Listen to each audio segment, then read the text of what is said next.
Magsa-summer nga na naman. May naisip na ba kayo kung anong gagawin ngayong summer? I-try nyo muna tong fruit jelly milk. Siguradong magugustuhan nyo to dahil refreshing na, napaka-healthy pa. At madali lang ding gawin. Mamili na pala tayo ng mga ingredients na gagamitin natin sa ating fruit jelly milk na hindi natin pinag-isipan ng maayos ang pangalan. Dito sa Pampang Public Market, Angeles City, Pampanga, nakabubukas lang ngayong December. Goods pa siya. 50 pesos na yung kilo.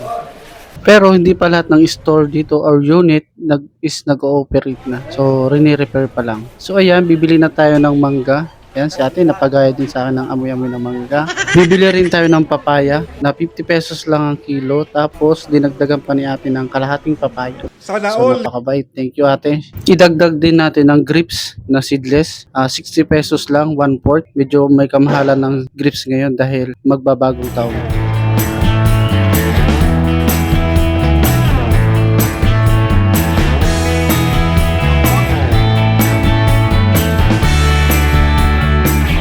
Yung gagamitin ko palang baso dito is 16 ounce. Ayan, sa mga gusto mag-business, pwede nyo rin po itong gawing business.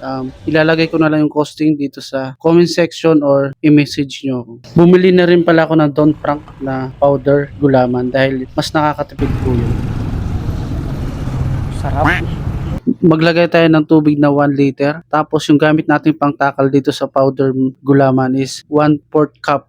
Hindi po masyadong puno yun. I-adjust nyo na lang po yung tubig kung gusto nyo ng hindi masyadong matigas na gulaman. Tapos maglalagay tayo ng sugar. Ayun na rin magtansya kung gusto nyo ng matamis. Hindi na ako naglagay ng food coloring kasi gusto ko yung natural lang na gulaman. Pag kumulo na, pwede nyo nang isalin sa flat bowl. Kayong bahala kung anong gusto nyo, kung saan nyo gusto nyo ipalamigin. Tapos hihiwain natin yan mamaya. Habang pinapalamig natin ang ating gulaman, maghiwa muna tayo ng ating mga prutas. At kung nagustuhan nyo naman po itong video na to, huwag niyo pong kalimutang mag-subscribe, pindutin ang notification bell na all para lagi po kayong na-update sa mga video na ginagawa natin tulad dito. Ganito lang kadali magtanggal ng balat ng mangga, gamitan mo lang ng baso. Pero kailangan yung baso na gagamitin natin is hindi makapal para hindi nadudurog ang ating mangga. Thank you nga pala sa mga taga United States. Ayan, sila yung pangalawang bansa na pinakamaraming nanonood sa ating mga vlogs.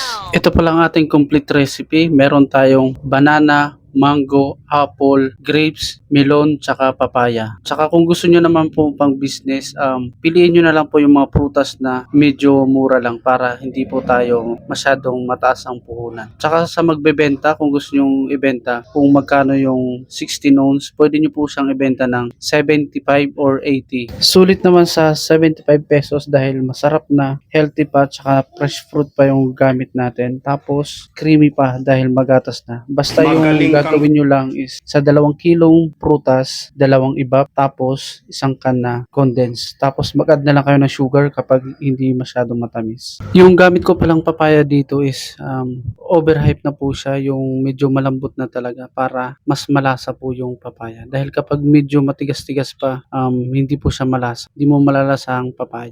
Shoutout naman natin yung mga solid viewers natin at laging nagsishare. Bibiang Pagyo, Joanna Marigalos, Lemuel Kabuboy, Owen Galos, tsaka Shari W, Maldita Cha, Jerome Adto. Comment naman po kayo ng lugar nyo dyan para malaman ko kung saan umabot ang video na to. Pag nahiwa na natin lahat, pagsamasamahin na natin, tapos lagyan natin ng condensed milk, tsaka kung medyo matabang, pwede pa po kayo mag-add ng sugar. Tapos lagyan natin ng ice kung pangtinda natin para medyo marami yung sabaw. Tapos kung gusto nyo naman ng pangkain lang sa bahay, kahit hindi na po kayo maglagay ng ice, ilagay nyo na lang po sa freezer. Palalamigin lang natin guys ha, hindi natin gagawing yelo. Ayan yung mga nilagay pala natin na condensed, kung ilang piraso. 1 can ng condensed, 2 gatas na ibap, kahit anong brand. Tapos, nag-add tayo ng sugar. Next pala na gagawin natin is gagawa tayo ng special halo-halo. New version ng halo-halo ngayong 2025. So, ayan, enjoy na muna natin tong fruit jelly milk na siguradong magugustuhan nyo rin to dahil nagustuhan din to ng kapitbahay namin, kapatid ko, tsaka iba pa.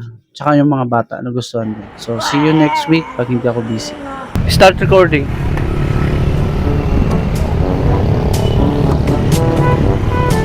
Start recording.